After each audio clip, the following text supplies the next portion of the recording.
छात्रों, आज हम प्रयोजनमूलक हिंदी के विषय में जानेंगे और उसकी विविध शैलियों की भी चर्चा करेंगे कि प्रयोजनमूलक हिंदी किन किन शैलियों में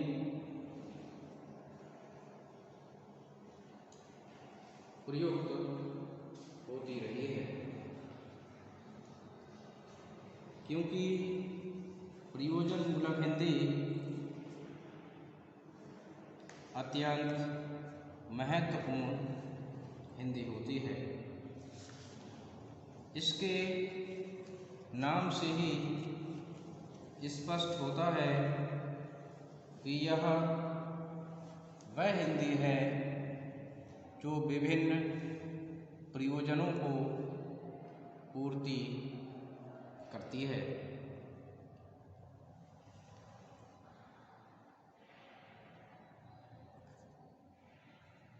प्रयोजनमूलक हिंदी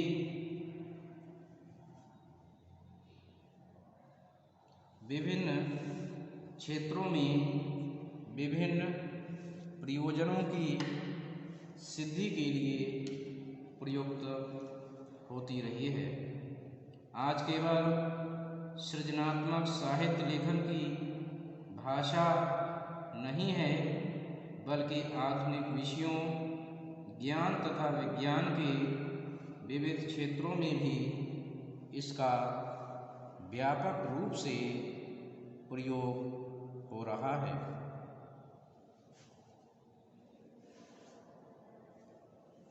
एक समय था जब साहित्य एवं साहित्यिक भाषा के माध्यम से ही लौकिक एवं पारलौकिक प्रयोजनों की सिद्धि की कामना की जाती थी, लेकिन आज यश, अर्थ तथा व्यवहारिक ज्ञान प्राप्त कर अपने लौकिक कल्याण के लिए काव्य तथा काव्य भाषा के साथ प्रयोजनमूलक भाषा भी आवश्यक हो गई है। वास्तव में राष्ट्र के विकास के लिए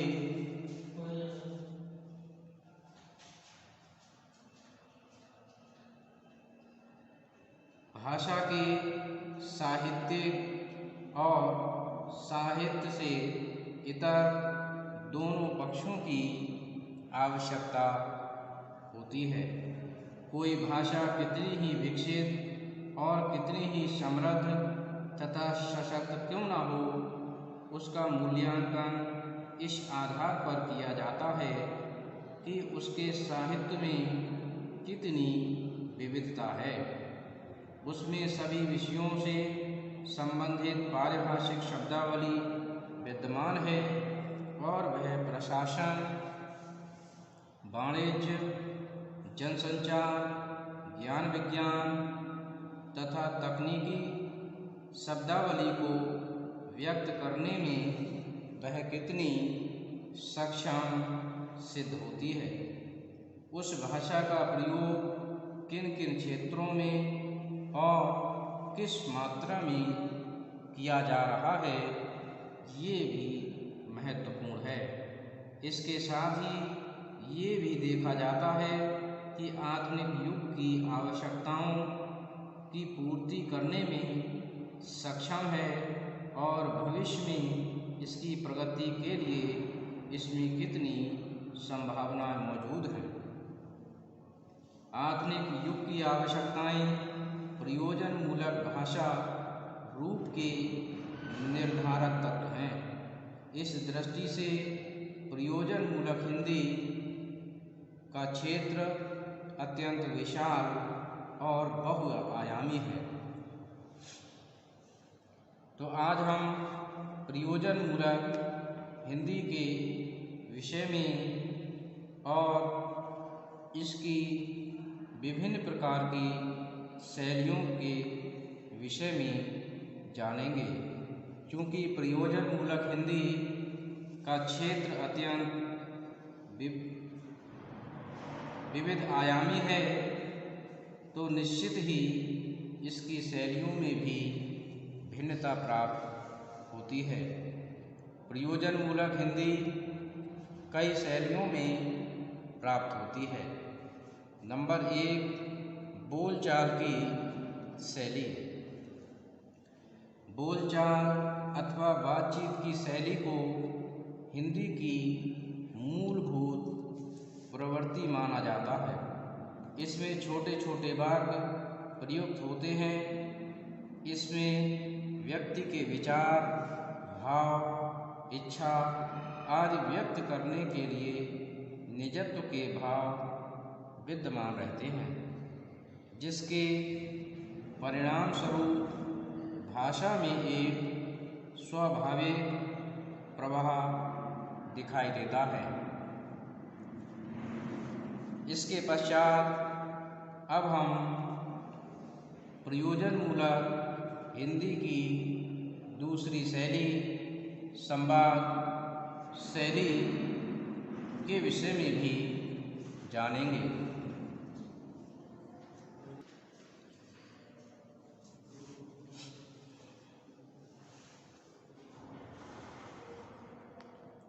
मनुष्य अपने विचारों और भावों का आदान प्रदान करने के लिए संवादों का प्रयोग करता है।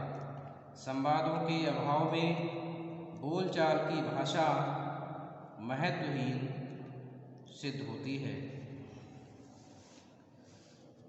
हिंदी की प्रयोजन मूलक शैलियों में संवाद शैली ने हिंदी भाषा को गतिशीलता प्रदान की है। संवाद शैली का प्रयोग नाटकों, एकांकी, चित्रपट के साथ साथ भाषणों, भेंटवार्ता तथा परिचर्चा आदि में विशेष रूप से किया जाता है। इसके साथ अब हम भावात्मक शैली को जानेंगे। इस शैली के माध्यम से विशिष्ट भावों को व्यक्त किए जाने के साथ विषयांशार विविध विचारों, तथ्यों, प्रसंगों को बोधगम्य रूप से प्रस्तुत किया जाता है। ये शैली अत्यधिक प्रभावी एवं लोकप्रिय शैली मानी जाती है। भावात्मक शैली का मूल उद्देश्य पाठकों के हृदय में भावनाओं के उद्रेक के समस्त रसों का संचार करना होता है। इसके बाद विचारात्मक शैली की बात हम करेंगे। हिंदी की अन्य शैलियों की तुलना में ये शैली अत्यधिक गंभीर, दुर्बोध और वैचारिकी से संबंधित मानी जाती है। ये शैली में प्रायः अत्यधिक शिष्ट, परिशिष्ट स्तरीय भाषा का प्रयोग किया जाता है। इस शैली का प्रयोग निबंध, प्रबंध, आलोचना आदि में किया जाता है। इसके बाद अब हम सामाजिक शैली की बात करेंगे।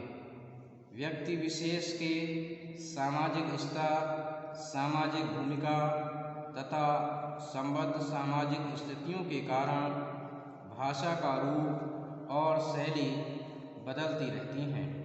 एक ही व्यक्ति के संदर्भ तथा स्थिति के अनुसार समाज में अनेक भूमिकाओं का निर्वाह करना पड़ता है और इसी के अनुसार भाषा में अनिवार्य रूप से परिवर्तन भी होता रहता है। इसके बाद पत्र लेखन शैली होती है। पत्र लेखन एक कला है जिसे निरंतर अभ्यास के द्वारा प्राप्त किया जाता है। हिंदी में विभिन्न प्रकार के पत्र लिखे जाते हैं। अतः पत्र के स्वरूप, विषय वस्तु तथा प्रकार के अनुसार उनके लेखन की भिन्न भिन्न शैलियाँ पाई जाती हैं।